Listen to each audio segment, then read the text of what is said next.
എപ്പോഴെങ്കിലും ചിന്തിച്ചിട്ടുണ്ടോ നമ്മളൊക്കെ ശരിക്കും എവിടെ നിന്നാണ് വന്നതെന്ന്? ഇതൊരു വലിയ ചോദ്യമാണല്ലേ? ഇന്ന് നമ്മള് ആ ഉത്ഭവകഥയുടെ ചുരുളഴിക്കാൻ പോവാണ്. അപ്പോ നമുക്കൊരു യാത്ര പോയാലോ? ലക്ഷക്കണക്കിന് വർഷങ്ങൾ പിന്നോട്ട്, നമ്മുടെയെല്ലാം കഥയുടെ തുടക്കത്തിലേക്ക്. അപ്പോ ആ വലിയ ചോദ്യം, എവിടെയാണ് മനുഷ്യന്റെ കഥ തുടങ്ങുന്നത്? ഈ ഒരൊറ്റ ചോദ്യം ശാസ്ത്രലോകത്തെ ഒരുപാട് കാലം കുഴപ്പിച്ചൊന്നാണ്. അതിന്റെ ഉത്തരം കിട്ടണമെങ്കിൽ നമ്മൾ ആദ്യം നമ്മുടെ ഫാമിലി ട്രീ ഒന്ന് നോക്കണം. അപ്പോ ഒരു കാര്യം പറയാം, നമ്മുടെ കഥ തുടങ്ങുന്നത് മനുഷ്യനിൽ നിന്നല്ല. ശരിക്കും പറഞ്ഞാൽ മൃഗലോകത്തുള്ള നമ്മുടെ ഏറ്റവും അടുത്ത ചില കസിൻസിൽ നിന്നാണ്. അതെ, നമുക്കെല്ലാവർക്കും വലിയൊരു കുടുംബമുണ്ട്. അതാണ് പ്രൈമേറ്റ് ഫാമിലി. അപ്പോ ആരാണീ പ്രൈമേറ്റുകൾ? സിമ്പിളായി പറഞ്ഞാൽ കുരങ്ങന്മാരും ഏപ്പുകളും പിന്നെ നമ്മളും ഉൾപ്പെടുന്നൊരു ഗ്യാങ്ങാണത്. ഏഷ്യയിലെയും ആഫ്രിക്കയിലെയും കാടുകളിൽ മരങ്ങളിൽ ചാടിക്കളിച്ച് ജീവിക്കാൻ പറ്റിയ ഒരു ബോഡിയായിരുന്നു അവരുടേത്. എന്തെങ്കിലും പിടിക്കാനും ചുറ്റും നടക്കുന്ന കാര്യങ്ങൾ പെട്ടെന്ന് മനസ്സിലാക്കാനും പറ്റുന്ന ഒരു സൂപ്പർ നെർവസ് സിസ്റ്റം, അതായിരുന്നു അവരുടെ സർവൈവലിന്റെ സീക്രട്ട്. ഓക്കെ, അപ്പോൾ പ്രൈമേറ്റുകളിൽ നിന്ന് നമുക്ക് ഒരു സ്റ്റെപ്പ് കൂടെ മുന്നോട്ടു പോകാം. ഇവിടെ വെച്ച് നമ്മുടെ ഫാമിലി ട്രീ രണ്ടായിട്ട് പിരിയാൻ പോകുകയാണ്. ഇവിടെയാണ് മനുഷ്യനോട് കുറച്ചുകൂടി സാമ്യമുള്ള നമ്മുടെ പൂർവികർ രംഗത്തേക്ക് വരുന്നത്. ഒന്നാലോചിച്ചു നോക്കൂ, ഏകദേശം 2,40,00,000 വർഷം മുൻപ് ആ സമയത്താണ് ഹോമിനോയിഡുകൾ എന്ന് പറയുന്ന ഒരു പുതിയ ടീം വരുന്നത്. ഇത് ശരിക്കും പ്രൈമേറ്റുകളുടെ ചരിത്രത്തിലെ ഒരു പുതിയ ചാപ്റ്റർ തന്നെ തുറന്നു. അപ്പോ എന്തായിരുന്നു ഈ ഹോമിനോയിഡുകളുടെ സ്പെഷ്യാലിറ്റി? 1, കുരങ്ങന്മാരെക്കാൾ വലിയ ബോഡി. 2, വാലില്ല. പക്ഷേ ഏറ്റവും ഇമ്പോർട്ടന്റ് ആയ കാര്യം അതല്ല.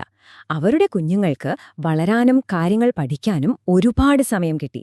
ഈ ഒരു ലോങ് ചൈൽഡ്ഹുഡ് ഉണ്ടല്ലോ, അതാണ് പിന്നീട് ബ്രെയിൻ ഡെവലപ്മെന്റിന് ഒരു ബേസ് ഇട്ടത്. മറക്കണ്ട, ഈ ടീമിൽ നമ്മളും പെടും. ഇനി നമ്മൾ കാണാൻ പോകുന്നത് നമ്മുടെ കഥയിലെ ഏറ്റവും വലിയ ട്വിസ്റ്റാണ്. ഒരു ടേണിംഗ് പോയിന്റ്, നമ്മുടെ ഡയറക്റ്റ് ആൻസിസ്റ്റേഴ്സ് വരുന്ന ആ ഒരു മൊമെന്റ്. ഈ ഒരു നമ്പർ ഓർത്തു വെച്ചോടൂ, 56 ലക്ഷം വർഷം. നമ്മുടെ കഥയിലെ ഏറ്റവും വലിയ സംഭവം നടക്കുന്നത് ഈ സമയത്താണ്. എന്താവൂ അത്, അല്ലേ? അന്ന് നടന്നത് വെറുമൊരു മാറ്റമല്ല, അതൊരു വിപ്ലവം തന്നെയായിരുന്നു. ഒരു റെവല്യൂഷൻ. നമ്മുടെ എവല്യൂഷന്റെ ഡയറക്ഷൻ മൊത്തത്തിൽ മാറ്റിമറിച്ച് നമ്മളെ നമ്മളാക്കിയ ആ ആദ്യത്തെ സ്റ്റെപ്പ്, അതായിരുന്നു അത്. യെസ്, ഇതാ വരുന്നു നമ്മുടെ ഡയറക്റ്റ് പൂർവികർ, ഹോമിനിഡുകൾ. ഇവരുടെ പ്രത്യേകത എന്താണെന്നറിയോ?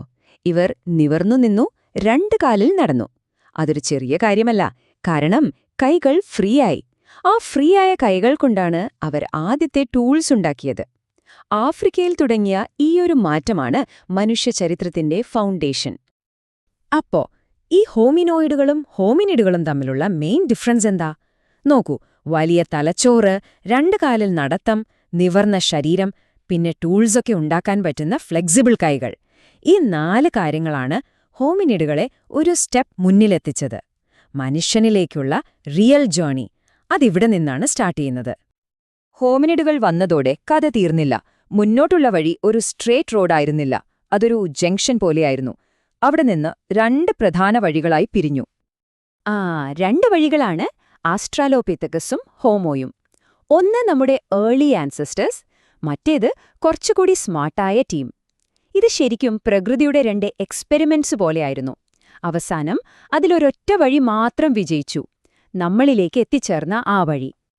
അപ്പം നമുക്ക് ആ വിജയിച്ച ടീമിന്റെ കഥയിലേക്ക് വരാം. മനുഷ്യന്റെ യാത്രയെ ഡിഫൈൻ ചെയ്ത ആ പരമ്പര, അതായത് ഹോമോ. എന്തൊക്കെയായിരുന്നു അവരെ വിജയത്തിലേക്ക് നയിച്ച സ്പെഷ്യൽ ക്വാളിറ്റീസ് നോക്കാം. ഹോമോയുടെ കഥ പറയുന്നതിനു മുമ്പ് നമുക്ക് ആസ്ട്രാലോപിത്തക്കസിനെ മറക്കാൻ പറ്റില്ല. 2 കാലിൽ നടക്കാൻ തുടങ്ങിയ പയനിയേഴ്സ് അവരായിരുന്നു. ശരിയാണ്, അവരുടെ ബ്രെയിൻ ചെറുതായിരുന്നു, താടിയെല്ലും പല്ലുകളുമൊക്കെ വലുതായിരുന്നു. അവരുടെ ലൈൻ മുന്നോട്ടു പോയില്ല. എന്നാലും 2 കാലിൽ നടക്കുക എന്ന വലിയൊരു മാറ്റം കൊണ്ടുവന്നത് അവരാണ്. അപ്പൊ എന്തായിരുന്നു ഹോമോയുടെ വിന്നിംഗ് ഫോർമുല? നമ്പർ 1, വലുതും പവർഫുള്ളുമായ ഒരു ബ്രെയിൻ. അതുകൊണ്ടവർ ടൂൾസ് ഉണ്ടാക്കി, തീ ഉപയോഗിക്കാൻ പഠിച്ചു. ഇതെല്ലാം കൂടി ചേർന്നപ്പോൾ എന്തായി? കൾച്ചർ, അതായത് സംസ്കാരം തുടങ്ങി. ചുരുക്കി പറഞ്ഞാൽ ബ്രെയിൻ, ടൂൾസ്, കൾച്ചർ, ഈ 3ഉം ചേർന്നപ്പോൾ ഹോമോജനസ് സർവൈവ് ചെയ്തു, മുന്നോട്ട് കുതിച്ചു. ഓക്കെ, അപ്പോ ഇത്രയും നേരം നമ്മൾ പറഞ്ഞ കഥയിലെ അതൊന്ന് ചുരുക്കി തുടക്കം മുതൽ ഇന്ന് വരെയുള്ള നമ്മുടെ യാത്രയുടെ ഒരു കംപ്ലീറ്റ് പിക്ചർ നോക്കാം. അപ്പോ നമ്മുടെ യാത്രയുടെ സ്റ്റെപ്പുകൾ ഇങ്ങനെയാണ്. ആദ്യം പ്രൈമേറ്റുകൾ, അവിടെ നിന്ന് ഹോമിനോയിഡുകൾ, പിന്നെ നിവർന്നു നടക്കാൻ തുടങ്ങിയ ഹോമിനിഡുകൾ, പിന്നീട് ആസ്ട്രാലോപെത്തക്കസ്, ഹോമോ എന്നിങ്ങനെ 2 വഴികൾ. അതിൽ നിന്ന് അവസാനം ഹോമോസാപ്പിയൻസ്, അതായത് നമ്മൾ. ഈ ഓരോ സ്റ്റെപ്പും മില്യൻസ് ഓഫ് ഇയേഴ്സിന്റെ സർവൈവൽ സ്റ്റോറിയാണ്. അപ്പോ നമ്മൾ ഈ കഥയുടെ അവസാനമെത്തുമ്പോ ഒരു വലിയ ചോദ്യം ബാക്കിയുണ്ട്. ലക്ഷക്കണക്കിന് വർഷങ്ങളെടുത്ത നമ്മുടെ ഈ എവല്യൂഷൻ ജേണി അതെവിടെ തീർന്നോ? അതോ ഇത് ഇനിയും മുന്നോട്ടു പോകുമോ? എന്താണ് നിങ്ങൾക്ക് തോന്നുന്നത്? ആ ഒരു ചിന്തയോടെ നമുക്കിന്നത്തേക്ക് നിർത്താം.